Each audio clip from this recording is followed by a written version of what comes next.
Hello everyone, welcome again to my class. Last class we talked about superposition of waves. Now since with the start of the superposition of wave we also get exposed to the interference, but before starting interference I feel that we must have the knowledge of polarization.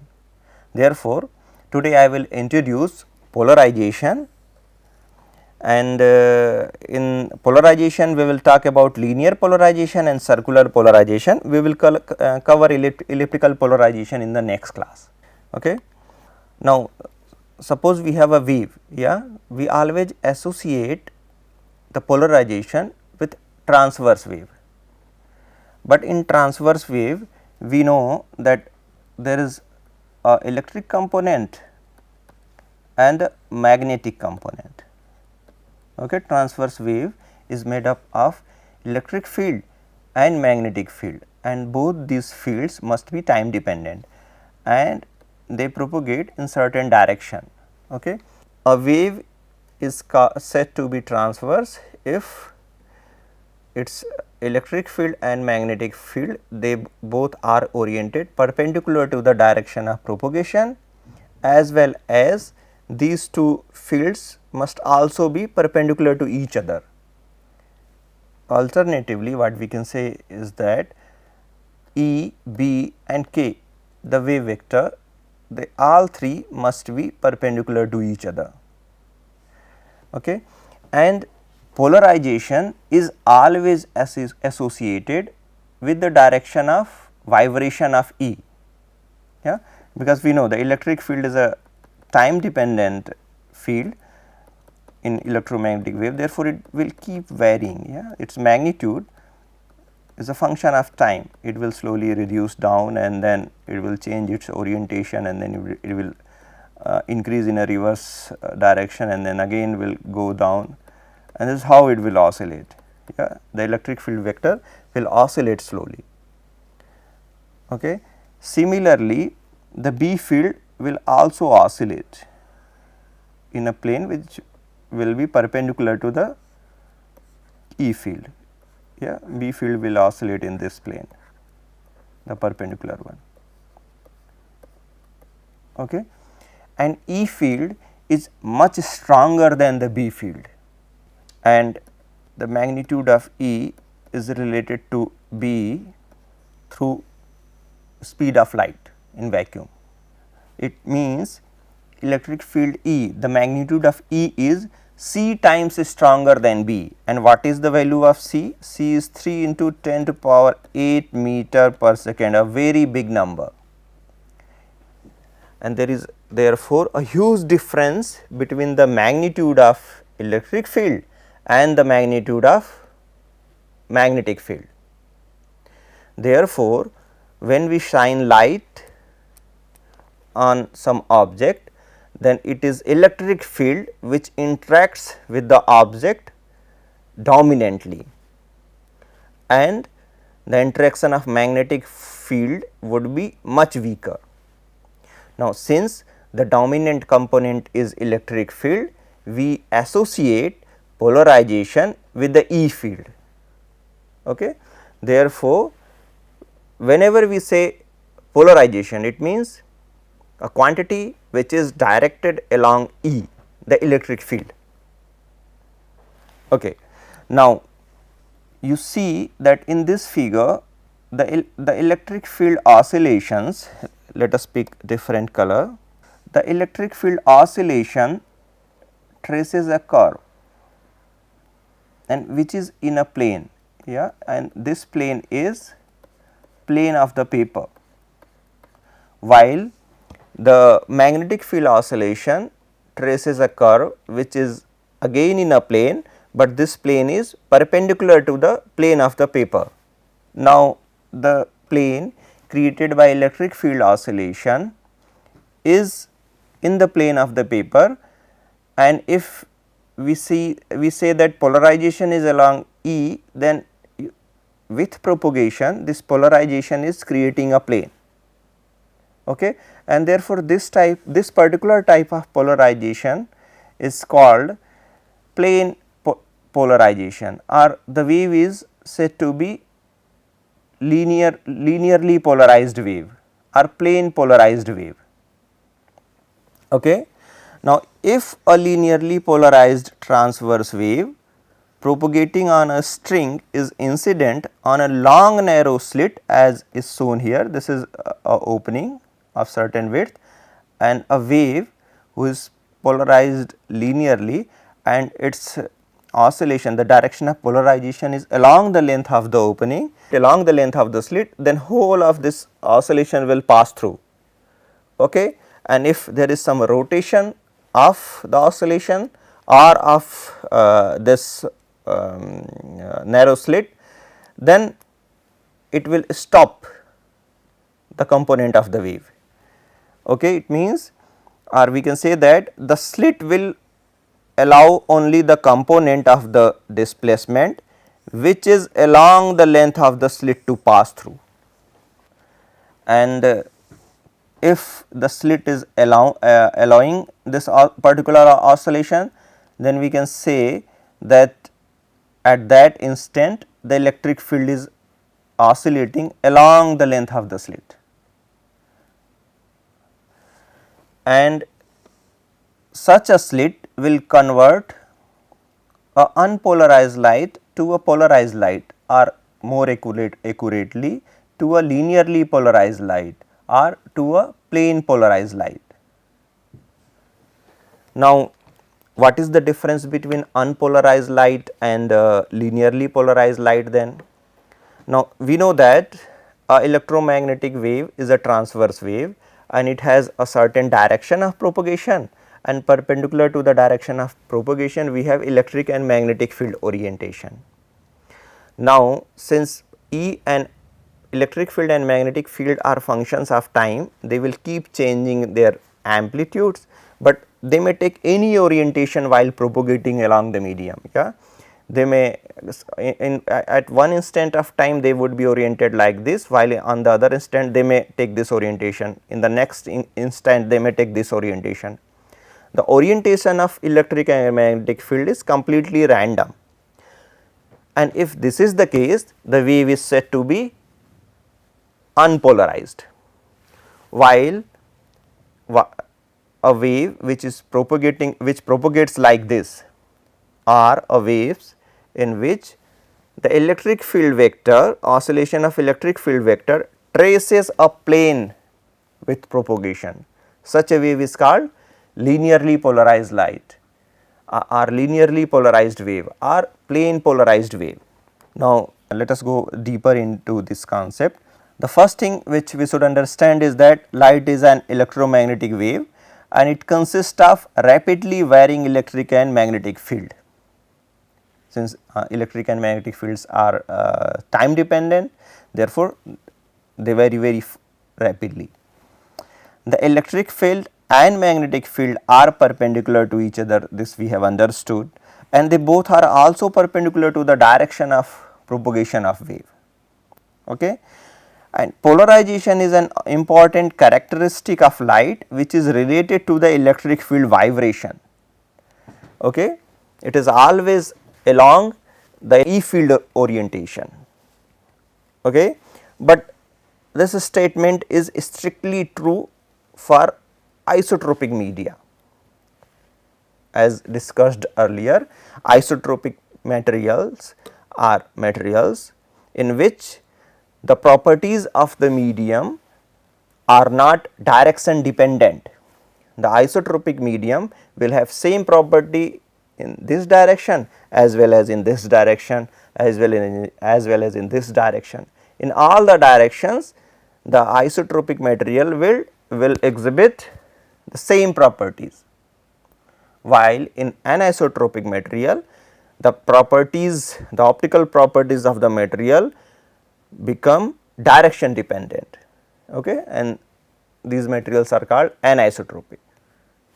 Now, for isotropic material, this definition holds very good. We will talk about anisotropic material in our later classes, but for now on, it is correct to associate polarization with the direction of E field. Why? because E field is dominant as compared to the other field, which is our magnetic field. Now, before moving ahead, we must understand what is plane of vibration. Okay.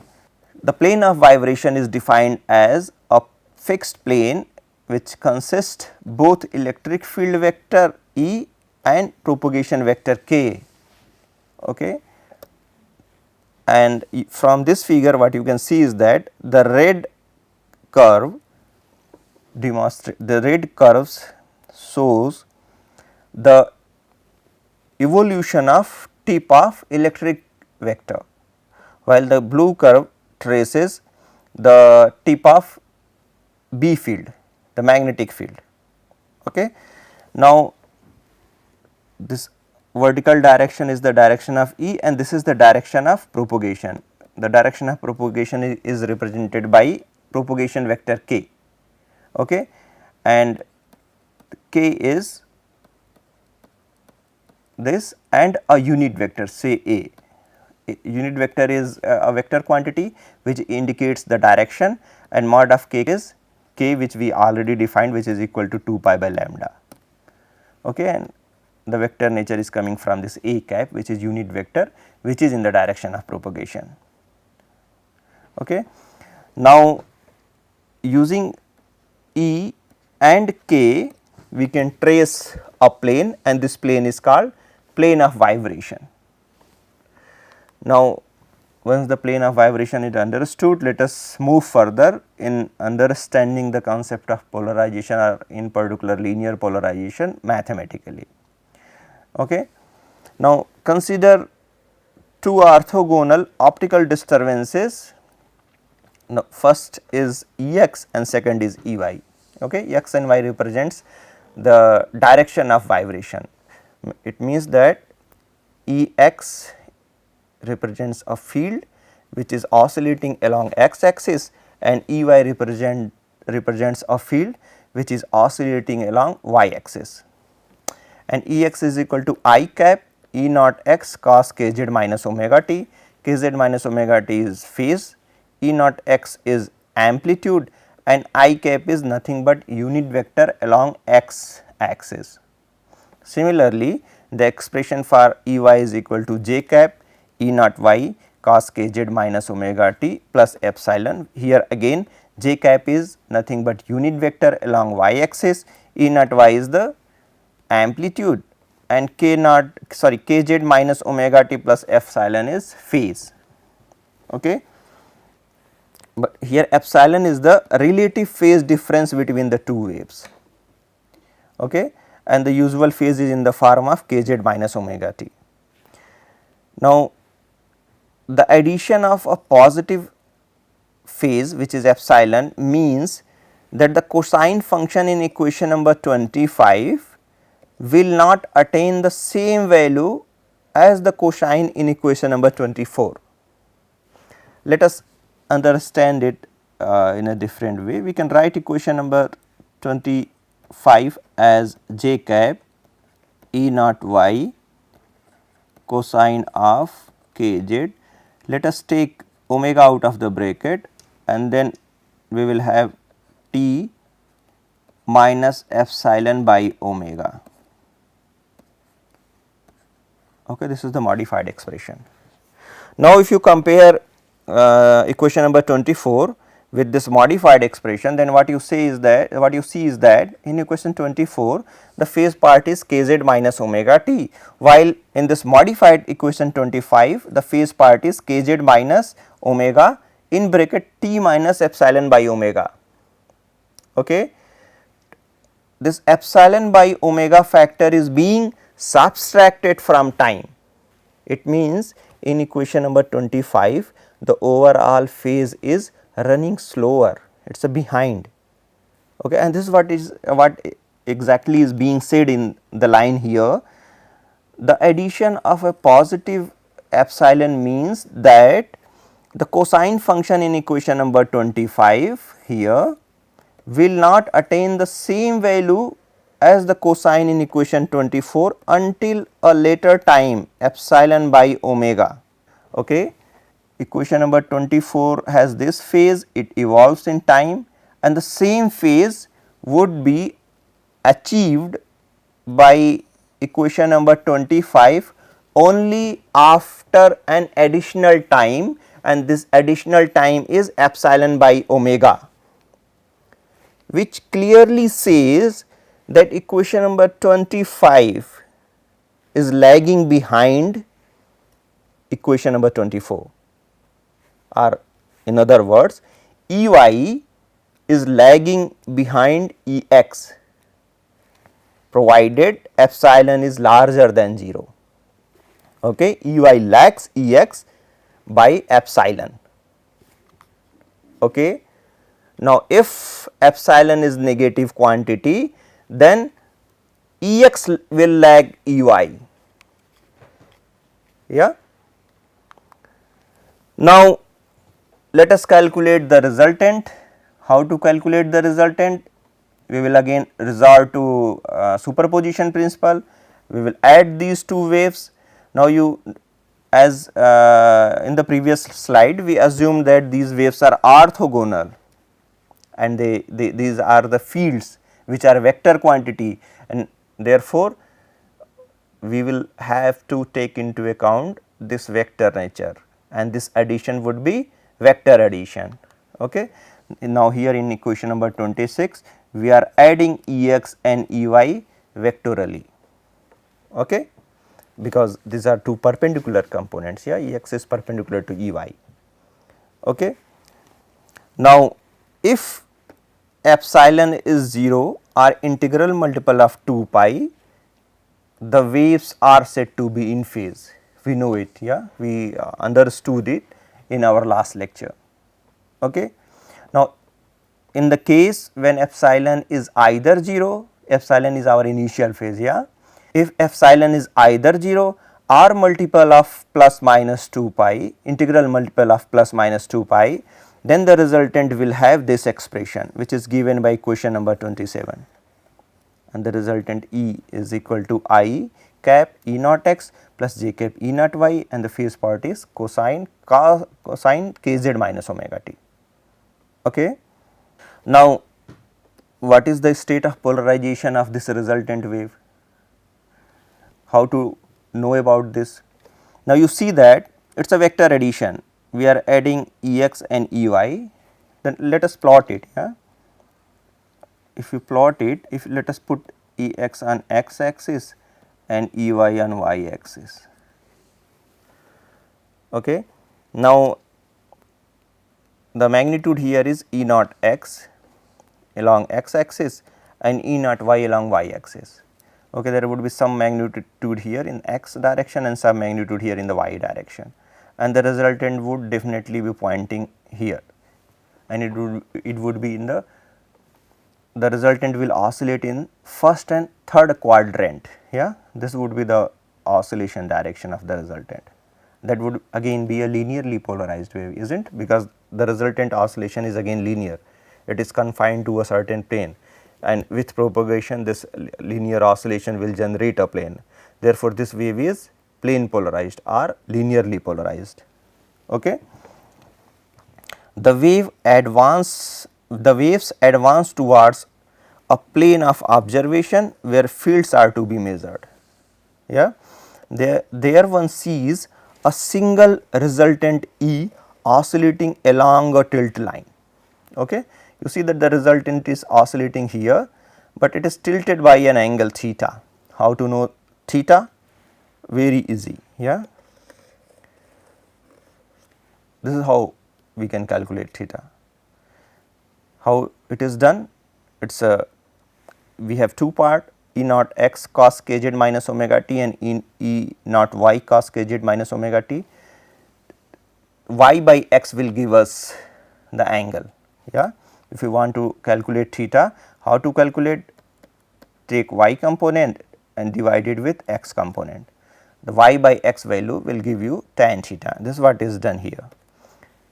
Okay. E naught cos kz minus omega t is kept in numerator, and E naught x cos kz minus omega t is kept in the denominator, and cos will go away, and then tan theta would be equal to E naught y upon E naught x, which are nothing but amplitudes of E y and E x respectively.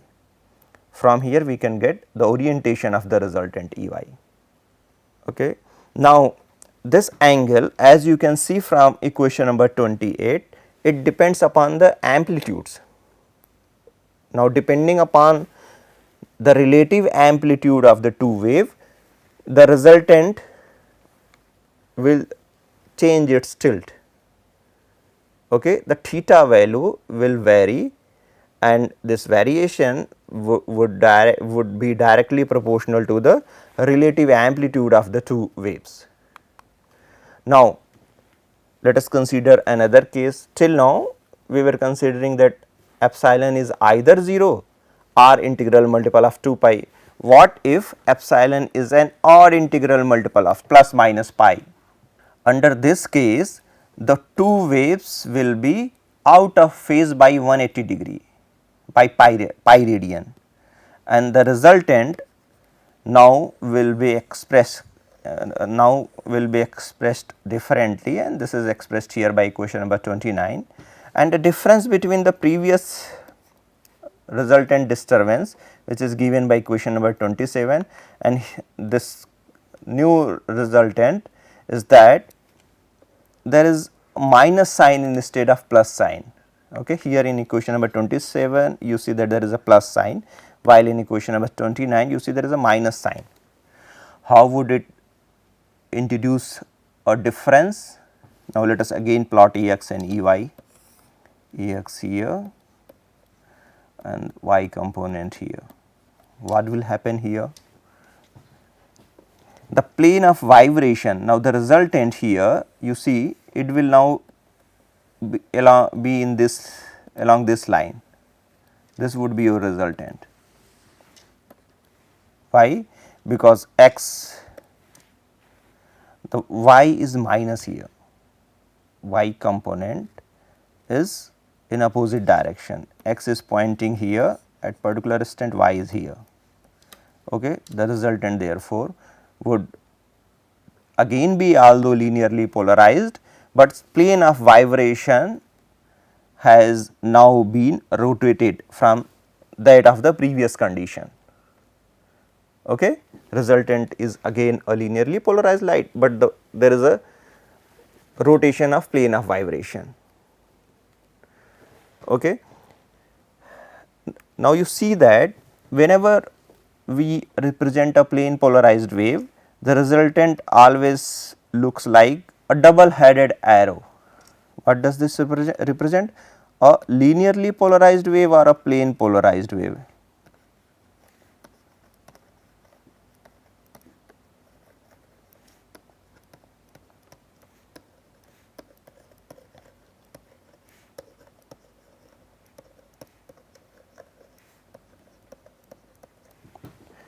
Okay. Now, if this is the representation of a linearly polarized wave, what will be the representation of a unpolarized wave? Now, since in an unpolarized wave the electric field vibration can take any orientation, therefore, usually the convention to represent an unpolarized light is this. Okay. This is used for unpolarized light.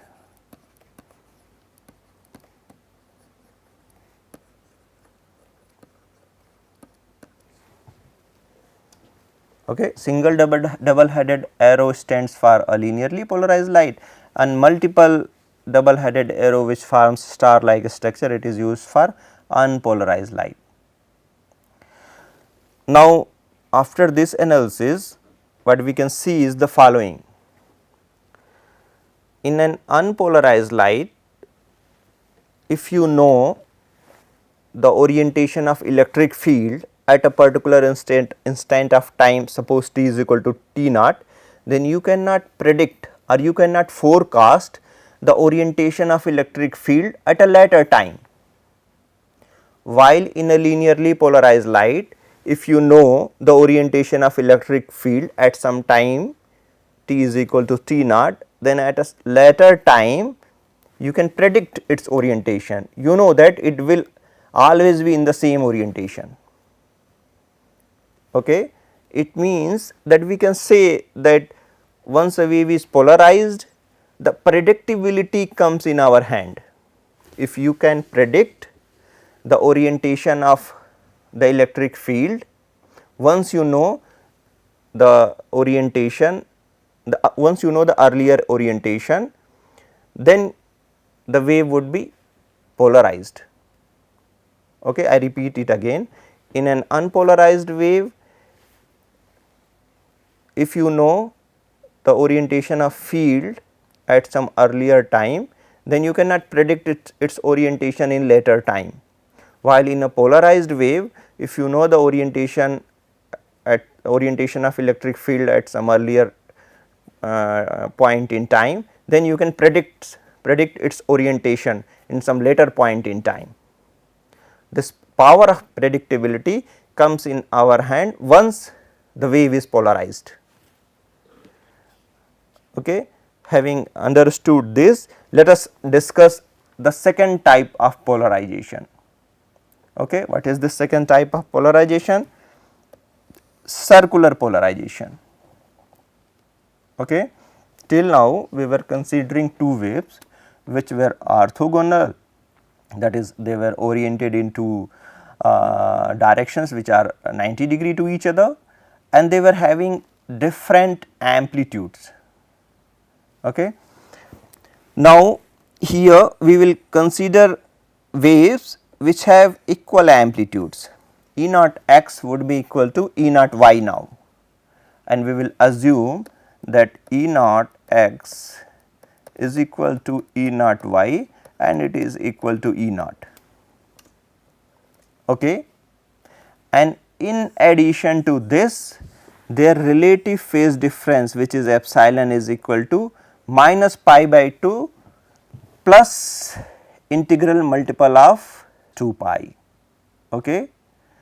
Now, let us consider the simplest case where m is equal to 0, then in that case the relative phase difference between the two orthogonal waves, the two overlapping orthogonal waves, is minus pi by 2. Okay. The simplest case is epsilon is equal to minus pi by 2. With this, let us rewrite the expression for wave. Okay. Two assumptions here are equal amplitudes and relative phase difference is minus pi by 2. With this, Ex can be expressed as I into E naught, okay, E naught is here, and cos kz minus omega t, and Ey is equal to j cap E naught again, and then sin kz minus omega t, no epsilon right now. Okay. Where is epsilon? It is eaten up by this function. You see, in the first expression there is cosine term, while in the later second expression it is a sine term. Pi by 2 is now absorbed here in sine function. Okay. And the amplitudes are the same, okay, as per our assumption. Okay. Now, let us calculate the expression for the resultant disturbance. How to calculate? Add them vectorially. Okay. If we add them, we will get this expression, the resultant one. Okay. Now, it has E naught came out of the bracket y, it is a common. Now, the scalar amplitude of E, how to calculate the amplitude of E? Amplitude of E is calculated using this formula. Yeah. E is a vector quantity, take dot product with itself and then square root it, this will give you the scalar amplitude of vector E. Okay. It is a constant. Yeah. This resultant vector E has an amplitude which is a constant, okay, but the direction is time varying. The direction of E is now time varying. Okay. Now, contrary to the linear polarization case, the direction of the field is not restricted to a single plane here. Okay. I repeat for clearer understanding. the resultant field E you see has a constant amplitude. Okay. The amplitude is not varying with propagation or with time, but the direction of E field is now varying. Okay. Till now we were in the habit of seeing this kind of wave, okay, whose amplitude is function of time. You see the magnitude of these arrows are reducing here and then they are changing directions, and this is how we trace a sinusoidal wave, isn't it? Yeah. The amplitude was function of time. Whenever we say a field is function of time, then it is amplitude which was varying with time or varying with z, propagation, space. But here in case of circularly polarized light, what we saw is that the amplitude is constant, it is not varying. Then where does the time dependence comes in? The time dependence comes in from the time dependent direction. Okay. In linearly polarized light, the electric field was vibrating in a particular plane, its direction of vibration was not changing with the propagation, it was neither function of time nor function of space. But in case of circularly polarized light, the direction of E field is now changing with propagation, it is a function of time and space. However, its magnitude neither depends on space nor on time, it is a constant quantity. Okay. Now, with this in mind, let us now assume some arbitrary point in space in direction of propagation, and that point is z is equal to z naught. Okay. We are assuming that wave is propagating in z direction, and at a particular point z is equal to z naught, and at this point when the wave reaches at point z is equal to z naught, assume that the time counting starts from there, that is time is equal to 0 there at z is equal to z naught. Under these two conditions, we can rewrite equation number 30 and 31, okay, and the new expression for Ex, vector Ex and vector Ey are given by equation number 33 and 34. Okay. These are the two waves which will overlap. Okay. Now, if you square 33 and 34 and add them up, then you see that they traces a circle. It means the resultant would be a circularly polarized light, okay, because when you trace a circle out of the tip of the electric field vector, then the radius of the circle, irrespective of where you are on the circumference, the radius is constant, it does not vary, okay, and this is what is being said here also, the scalar amplitude is constant. Okay. Now, what is varying? The electric field vector will keep changing its direction, at some point of time it would be here, next here, next here, it would keep changing its direction. Okay. But this change in direction would not be random. Why? If this would be random, then we would lose the power of predictability, and we have already discussed that if orientation of E field is predictable, then only we can say that the wave is polarized. Okay. That much information must be in our hand. Okay. Then let us see further what happens with equation number 30 and 33 and 34. Okay. Equation number 33 and 34 is written at z is equal to z0 and time t is equal to t0. Yeah. Now, this particular point is given by this reference. Okay. Say this is the reference, on this horizontal axis we expressed vector E, on this vertical axis it is vector Ey. Okay.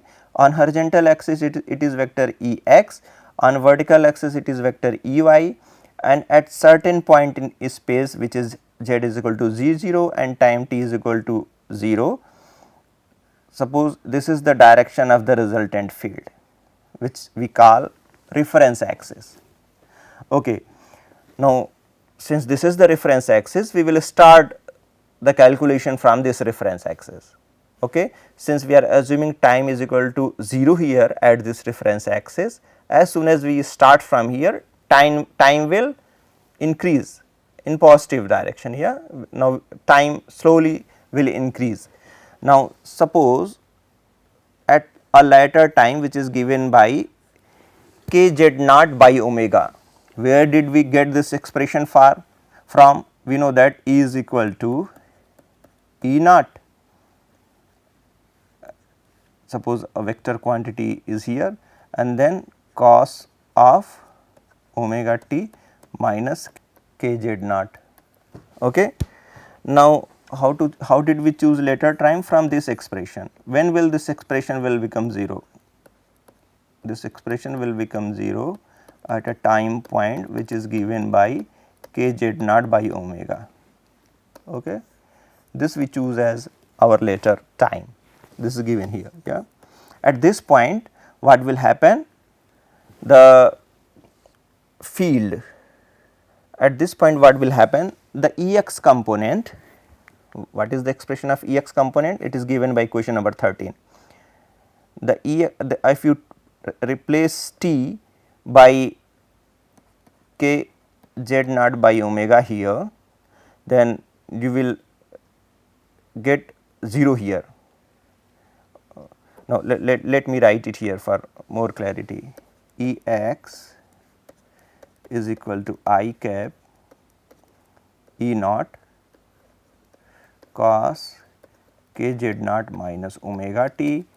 This is equal to I cap E naught cos kz naught minus omega. Now, t has this value kz naught by omega. The omega will go away and kz naught will go away with kz naught. Therefore, we would be left with this value, and this is what is written here.